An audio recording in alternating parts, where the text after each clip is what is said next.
as pessoas têm uma ideia, quando ouvem falar de sondagens, pensam logo em sondagens políticas, porque é aquilo que faz manchetes de jornais e capas e por aí adiante.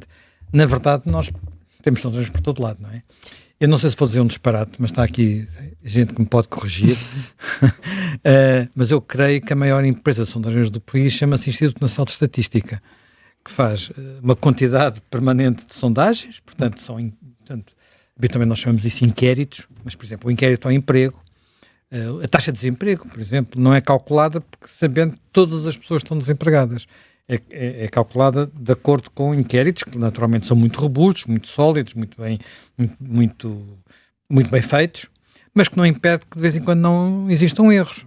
Nós de 10 em 10 anos temos uma grande sondagem. Uma grande sondagem, que não é uma sondagem, é um recenseamento, daí perguntamos a todas as pessoas uma série de coisas, e por exemplo do último recenseamento, em 2021, verificou-se que as projeções de população do INEC são feitas com base em estimativas, não estavam certas. Quer dizer, são os censos. Não os censos. Quando fazemos os censos, não é? Que fazemos 10 em 10 anos apenas, corrigimos a mira.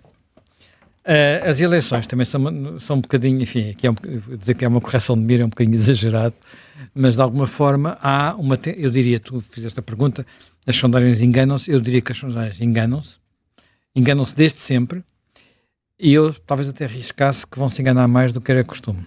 E já explico porquê. Não quer dizer que se enganem desta vez. Vamos ver, porque as condições para elas se enganarem dependem muito do tipo de eleição que estamos a disputar e depois de outros fatores, não é? E nós não sabemos agora, não podemos saber agora se nesta eleição, por exemplo, vai aparecer ou não algum fator que condicione no final o resultado. Agora, algumas coisas que eu acho que vale a pena referir antes de irmos para os especialistas. Primeiro que tudo, há uma diferença, que depois falaremos melhor sobre ela, entre sondagens e previsões. E aquilo que nós habitualmente comentamos são previsões. Porquê é que eu estou a dizer isto?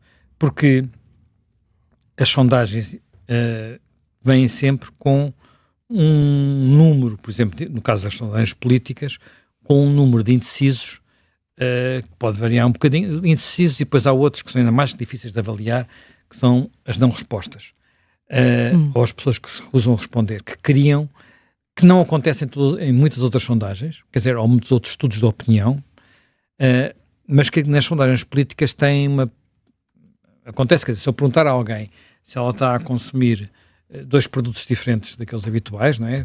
Portanto, a pessoa sabe o que é que está a consumir. Mas se eu perguntar em quem vai votar, a pessoa às vezes pode não saber, pode querer esconder o que sabe, pode não querer responder e, portanto, é um bocadinho diferente. Bem, o que nos leva um bocadinho a tentar perceber, e as sondagens têm um problema que é, procuram ser científicas, mas são um método aproximativo, em alguns aspectos. Tem muita matemática, e a matemática é muito, muito rigorosa, mas não quer dizer que não tenham que partir de alguns pressupostos que são aproximações à realidade, e não a realidade, quer dizer, é a melhor aproximação possível que é em determinado momento. Só para dar uma ideia de alguns problemas que as sondagens têm. De vez em quando se discute isso, e quando se procura dar mais credibilidade a uma sondagem em função de outra, às vezes se discute isso. Por exemplo, o princípio da sondagem é tentar encontrar uma amostra de pessoas representativa da população, ou do eleitorado. Neste caso estamos à procura do eleitorado e não da população. E, portanto, isso é algo que é muito... Logo aí há problemas, que é, estamos à procura de que tipo de representatividade. Habitualmente, aquilo que fazem as empresas é procurar uma representatividade que seja social, portanto, fazem-se perguntas para perceber se a pessoa é pobre, é rica, ou tem mais poder de compra, menos poder de compra, se tem mais formação académica, se tem menos formação académica, obviamente homens, mulheres, etária, novos, velhos, regional, portanto, gente de todo o país, portanto, pesando os vários, que a gente sabe, não é? Pelos censos, sabemos quantas mulheres é que existem, quantos homens, onde é que elas moram. Portanto, podemos tentar construir uma amostra que represente este universo. Mas logo aqui nas sondagens políticas há um problema. Será que esse universo que é equilibrado do ponto de vista de critérios, deste conjunto de critérios socioeconómicos e outros, é representativa do ponto de vista político? Portanto, será que estamos a apanhar as pessoas certas? Isto é um tema que leva a que muitas vezes façam algumas perguntas para despistar isso e eventualmente depois reequilibrar a amostra. Reequilibrar a amostra quer dizer atribuir fatores de ponderação aos diferentes setores. Mas isso levanta imensos problemas. Eu vou dar um exemplo de uma coisa que deu muita discussão há 30 anos. Agora penso que se usa menos, mas que dava muita discussão porque havia uma empresa de sondagens que usava esse método e outras que não usavam e aquilo estavam sempre à guerra umas com as outras. Que é perguntar em quem se votou nas eleições anteriores e depois reequilibrar a sondagem em função dessa pergunta. Portanto, se eu apanhasse na minha amostra muita gente que tinha votado PSD ou PS, portanto, e depois estivesse sobre-representada ou subrepresentada, depois fazia ali um reequilíbrio. O que é que a minha experiência me diz? E eu aqui estou a falar não cientificamente, mas como utilizador. É que esse método, se não houver uma mudança de ciclo eleitoral, é relativamente fiável. Isto é, apanha mais ou menos, portanto, permite às vezes corrigir distorções. Se houver uma mudança de ciclo eleitoral, não é fiável. E não é fiável, eu creio, por duas ordens de razão. Primeiro, e é cada vez menos fiável. Primeiro, as pessoas votam nas eleições nacionais, nas eleições locais, nas eleições europeias, e nem sempre votam da mesma forma. Antigamente votavam, hoje já não votam. Isso é um problema que já veremos ele outra vez. E depois, se uma pessoa votou e se enganou a votar, será que tem vontade de confessar que se enganou a votar? Portanto, na altura em que ele está a mudar o seu voto... Se enganou quer dizer que se arrependeu do voto. Se arrependeu do voto. Quer dizer, as pessoas votaram e depois disseram assim, arrependi-me do voto. Sim. E, portanto, será que a pessoa está com vontade de dizer isto está mal e eu sou um dos culpados? Pronto. E nos momentos de mudança de ciclo, por exemplo, este método funcionou muito bem nas eleições de 91, em que Cavaco Silva voltou a ter uma maioria acima de 50%.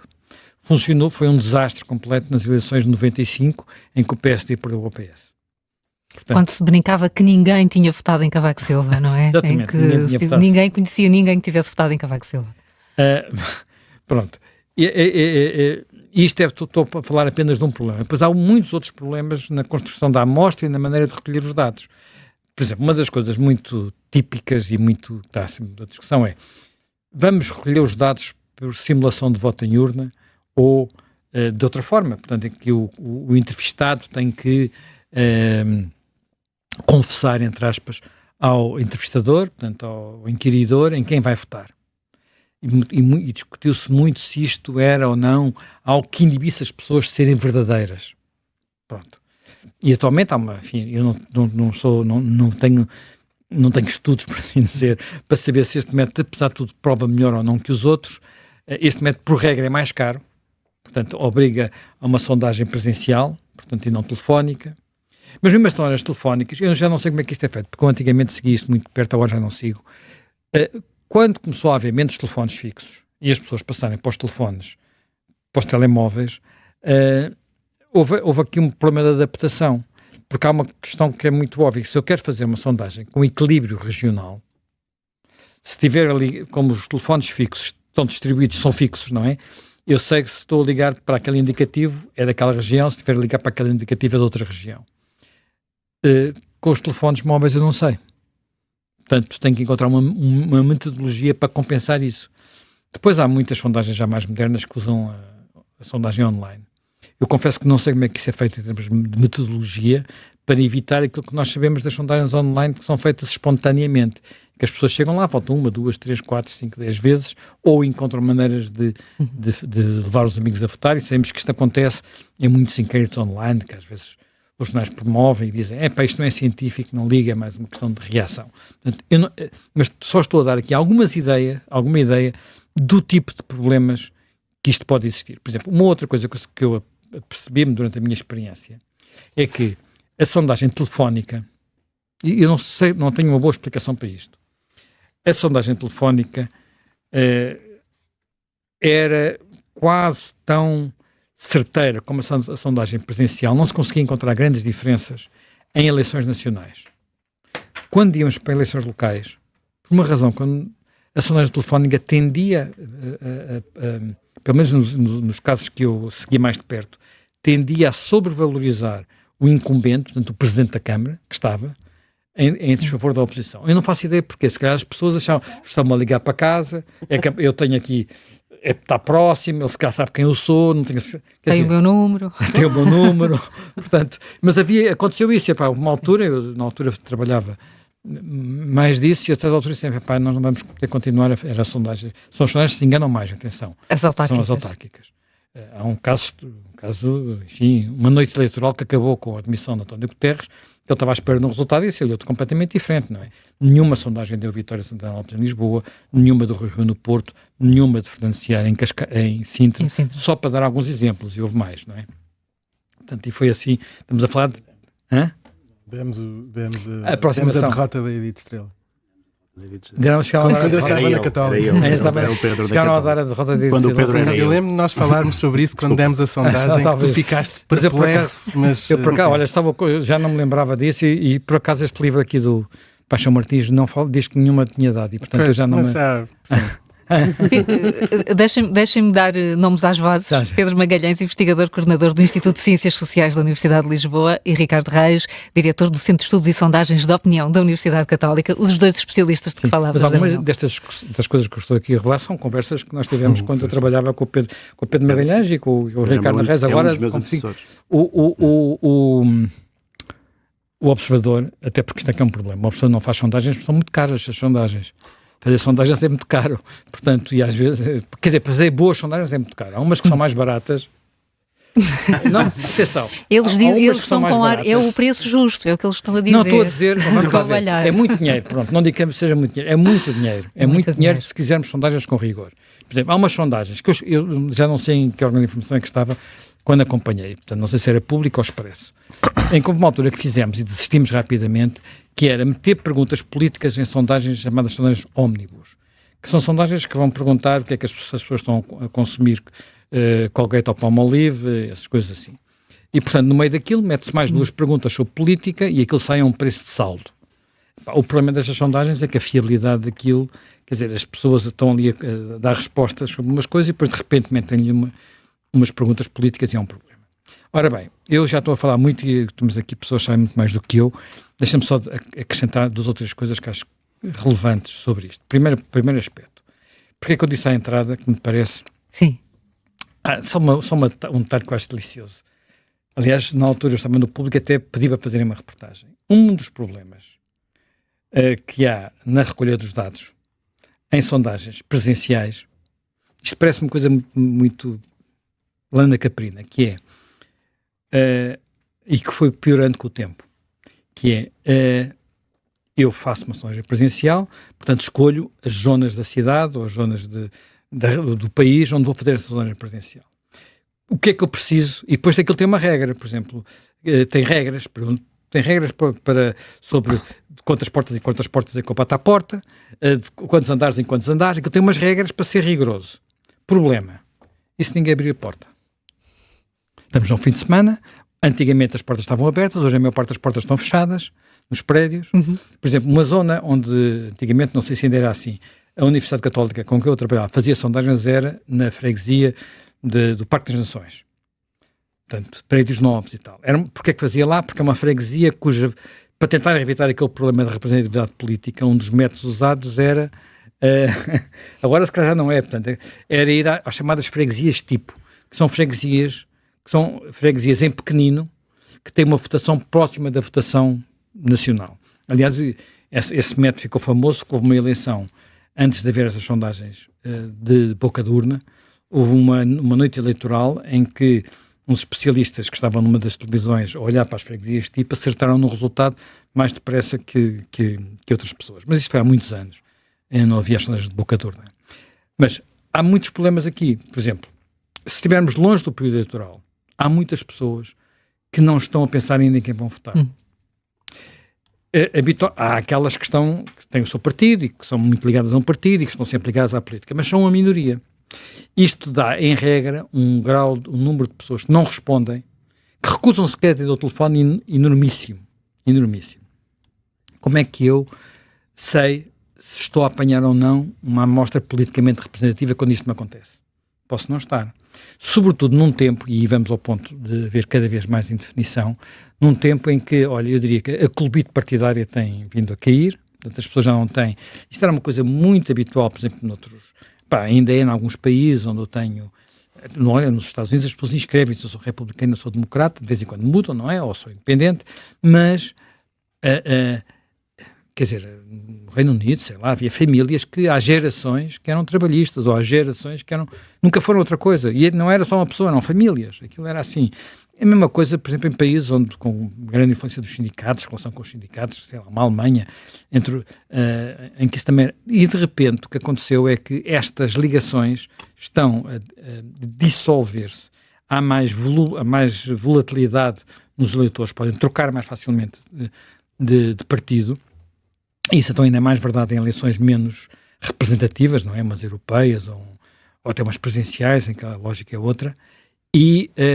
isto torna muito mais difícil às empresas perceber o que está a passar, porque de repente há padrões que funcionam pior, por isso é que eu disse que provavelmente nós vamos ter mais, aqui, noutros países, mais erros nas sondagens de vez em quando, não é?